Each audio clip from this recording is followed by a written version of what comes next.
Good morning!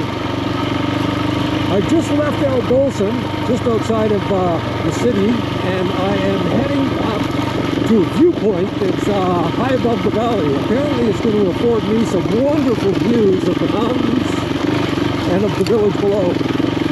It's about a 9-kilometer run up this dirt road, so I'm just grinding my way up here now. It's not too bad of a road, a little bumpy in spots, but very doable.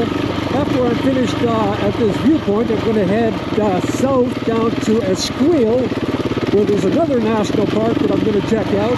Hopefully I have time this afternoon. If not, tomorrow morning will be fine. It's only a 2-hour run to Ushuaia, so there's a good chance I'll have time this afternoon to run up there and have a look. I made it up the road, and I'm now at the trailhead that takes us up to the viewpoint that affords us a great view of the valley and the city below. So it's about 1 kilometer, and the trail is right here. So it says El Bosque Toyato, 1,000 meters. So let's go check this out and see what we can see up top there. I can just imagine it's going to be a fabulous view. Well, we came to a fork in the road, and it looks like we are going to get a little bit harder, a little bit steeper on the way up here. I'm really going to get my exercise in this morning, which is a good thing. All right, let's get to the top and have a look. Well, here's a sneak peek from about halfway up. From here we can see a great view of El Bolson. Now El Bolson is a hangout for all the backpackers. They love it here. They love to hike out of here. When I was in the trailhead, a whole group of backpackers were starting off on a long trek. They were all carrying very heavy packs. Oh, I don't know if you can see it, but in the distance over there, there's about 4 jagged sawtooth peaks in between those 2 trees. Might be a bit far away for this camera. Well, the trail is certainly getting a little bit more difficult, getting pretty rugged. Have to work my way up these big rocks. I'm not sure what altitude we're at, but I'd be breathing hard on this trail at sea level, so I don't think that's an issue. I made it to the top. That is one of the toughest 1 kilometer walks I've ever had, but I'm here now. I'm just walking up to the top of the trail, and I can't believe that I'm seeing a little comita here where I can probably buy a bottle of water. I can hardly wait to see the view from here. There's a bagnio there. Oh my god, maybe I'm not at the top yet. I might have to walk a little further. But anyways, before I go, I'm going to get a bottle of water. Well, the reason that's here is because they sell tickets at 1,000 mil a pop and 500 for the water. I'll gladly pay it. I'm glad to be here. There's some pretty cool stuff up here. Let's go see what else is at the end of this trail. Well, that's a serpentine, but oddly enough, it looks like something else. You can see there's some more up here. This guy reaching to be pulled out of the ground. Over here we have a young child trying to get out of the womb. That's pretty cool. Somebody went to a lot of an effort to make these sculptures, make it a little more interesting for us when we get up here. Not that we needed that. This is amazing as it is. Okay, this is probably the best view of the entire valley right from here. We've got those 4 sawtooth jagged peaks over there. You can see the entire ridge of the mountain range, and a great view of El Bolson from here.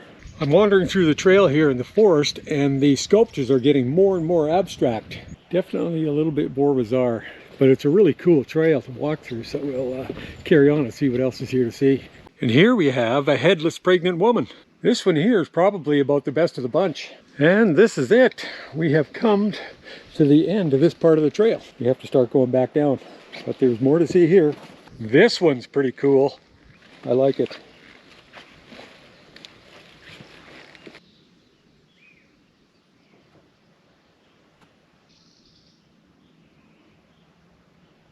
This one was just carved out of an existing log that was standing here. The same as this one. A lot of these were probably done with the trees that were just here, and they were just carved where they were standing.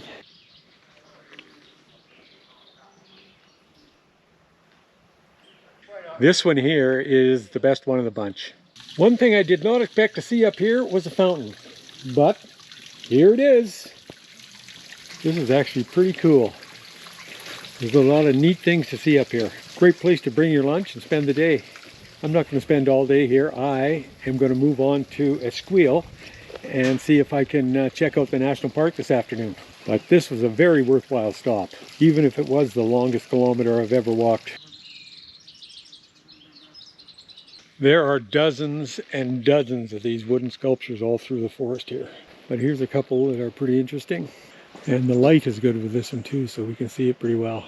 This is going to be the final view from the top. I am going to start making my way back down to the parking lot and ride to a squeal and see what that has to offer.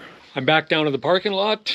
I am all dressed and ready to go, and I'm going to make my way down where I'm going to have some lunch before I head to a squeal. But I just wanted to show you this side of the valley.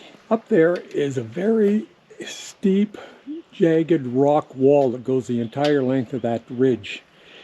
It's kind of blocked off by a lesser hill down here, but it just keeps going to the north for miles and miles. It's absolutely spectacular. But to see that, I'd have to be on the other side of the valley. But working my way down the hill. Nice to be back on gravel for a change. Been riding a lot of pavement, but seeing a lot of really cool stuff, even though we are riding pavement. But got off the pavement a little bit yesterday, and again today.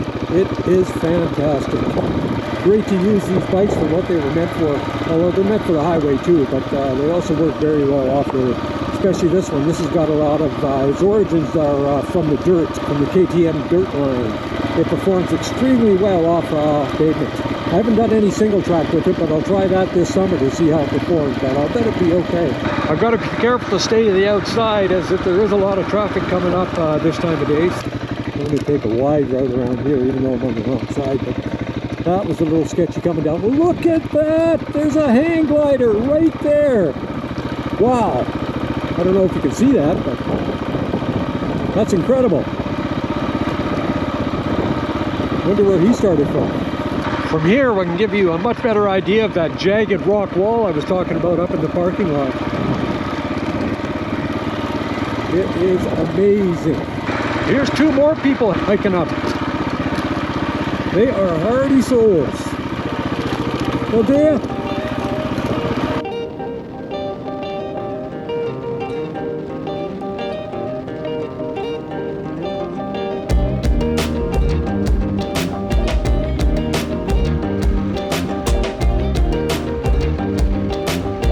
Good afternoon. It's 1:30 in the afternoon, and I am about halfway between Esquil and Portomarino. I am on my way there to spend the night. It's been a great day of riding, a little bit windy, but when I left the last gas stop at Gubanera, I headed out of town and I saw a sign that said 232 kilometers to Rio Mayo, which is the next gas stop. I thought, uh-oh.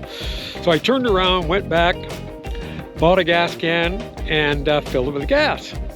And it's a good thing I did too, because at 173 kilometers I've run out of gas. But that's okay, because I have my gas can right here. So I'm just going to fill it up with fuel and head down to Rio Mayo and fill my tank and refill that gas can and keep it full for the rest of the trip. I am going to have to really watch my distances now, because they're getting longer and longer in between gas stops.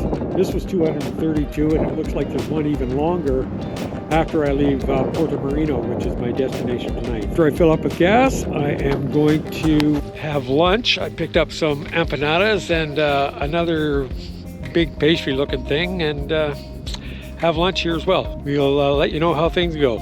Well, that's it. First time I use the gas can. It's a 5-liter gas can. That should give me a range of about 120 kilometers.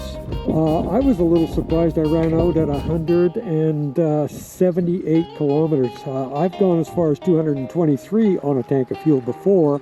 So that's what I was estimating that I would get, and I thought, well, I almost have enough gas to get to Rio Mayo. I'm really glad I made the decision to go back and buy a gas can and fill it with gas, because there's no way on earth I would have made it. I would have been stuck here wondering how I was going to get some gas. Now that I've got this gas can, I'll keep it full, and it will certainly alleviate a lot of the fuel anxiety I have when I get close to or get on my Zerv and heading down the highway, not knowing where the next gas station is. So at least this will give me another 120 kilometers.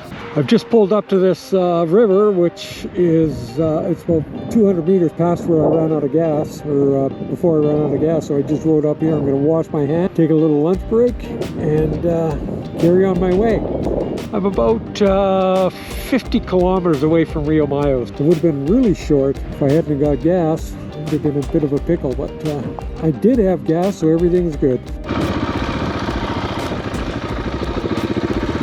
Well, gas in the tank, lunch break is over.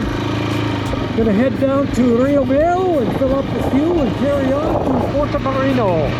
It says 2 hours and 3 minutes to get to my destination, so if I do that, that'll put me in around 4 o'clock, which would be a nice short day.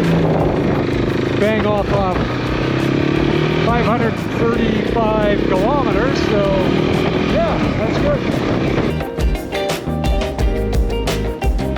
This is the only gas station between here and Porto Marino. There's a bit of a lineup. There's 1, 2, 3, 4, 5, 6, 7 people. And there's 8 person in line for gas here. But this is the only game in town, so I have to wait.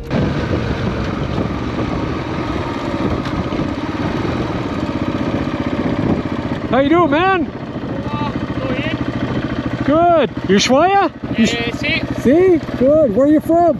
English. That's okay. We'll get by. You from where? Buenos Aires. You're from Buenos Aires. How many days? How many days? ¿Cuántos días on the road? Un año y algo. 9? Un año.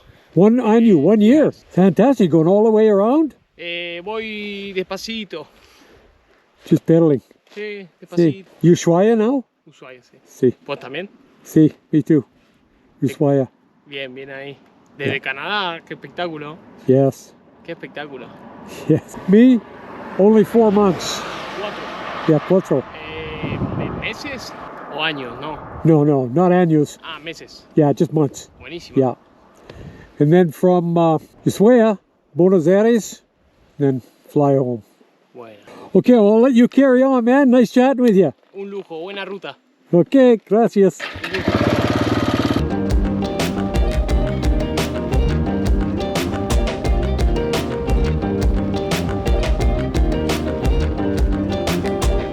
This is part of Parco Patagonia. I would have liked to have gone in there and had a look, but I've got a long 10-hour day today. I can't waste too much time on the road. I don't want to arrive in Calafate too late.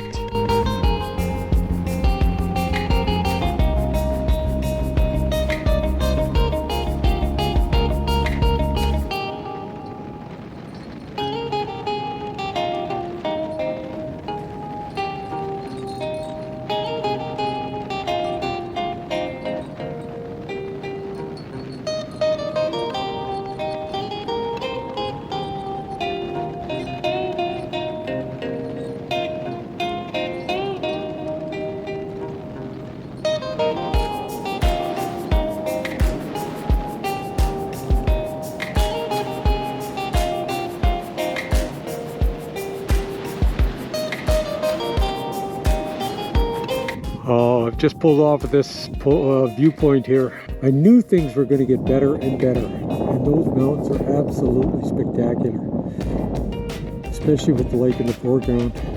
And one of the glaciers right over there goes right down and drops into the lake. Wow, this is spectacular. There's this little guy roaming around the viewpoint, obviously trying to get a free meal from all us tourists that hang out here. He's not very afraid of me. His buddy took off a few minutes ago, but he's been hanging around. The South American version of a coyote, I'm assuming. Definitely in the coyote family.